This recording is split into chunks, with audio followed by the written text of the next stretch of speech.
All right, one knee down, both feet up. New school, old school. So, one knee down, I'm for it. Unfortunately, I know the older generation isn't gonna like it. However, it's not just about being lazy. I do see where you're coming from because it is much easier to hold that position for a longer period of time.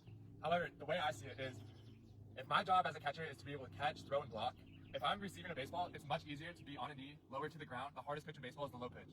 So by putting myself in a position to be lower, that's helping me with the hardest pitch to catch in baseball. So there's something to be said about that. 2, it is healthier on your legs. 3, especially with nobody on base, there's no reason for me to need to be up because I'm not protecting anything. I don't need to be able to go side to side. Besides maybe 2 strikes and I'm protecting drop third strike. Number 2, if I do have to block, this is where the old school comes in and they say, oh, you aren't able to go side to side.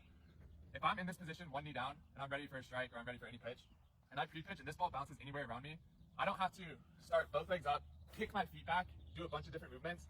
All I have to do is take this glove, flip it over, and look down.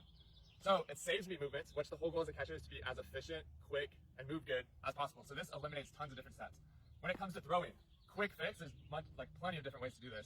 But if I go left knee down, I have the option to either be ready, runner steals, and I go right foot, left foot, I can still throw. That's harder for the younger age. So then we mix new school with old school.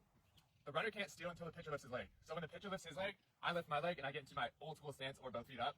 Now I'm ready the same way I've always practiced, the same way old school has always been taught. If I'm right knee down, this is much easier to throw from one knee. I'm here, all I do is step and go. Okay, now blocking, side to side. This is where the old school doesn't get along with the new school. But if I'm going side to side, the first thing, anytime I block, no matter what, the first thing that moves is my glove. So if this ball bounces pretty far outside, which this is about the start of the other batter's box, my glove is gonna go there, body's gonna follow.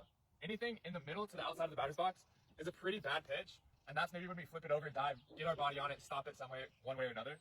Number 2, if this ball is this way, all I have to do is glove, slide, body. And this hand can either go behind glove, can stay on ankle, whatever it is, as long as we center it on our stomach. Other than that, I'm pretty for the new school, and I think it's so much easier for the younger kids who aren't as flexible, who can't hold positions as long, is just being on a knee. It looks so much cleaner, rather than somebody who's 10 years old, 8 years old, not strong legs, trying to hold a squat for 6 innings. It's pretty hard to ask, while also blocking, receiving, throwing. So I think it's one way to simplify for the younger kids, and I think it's also simplifying for all ages.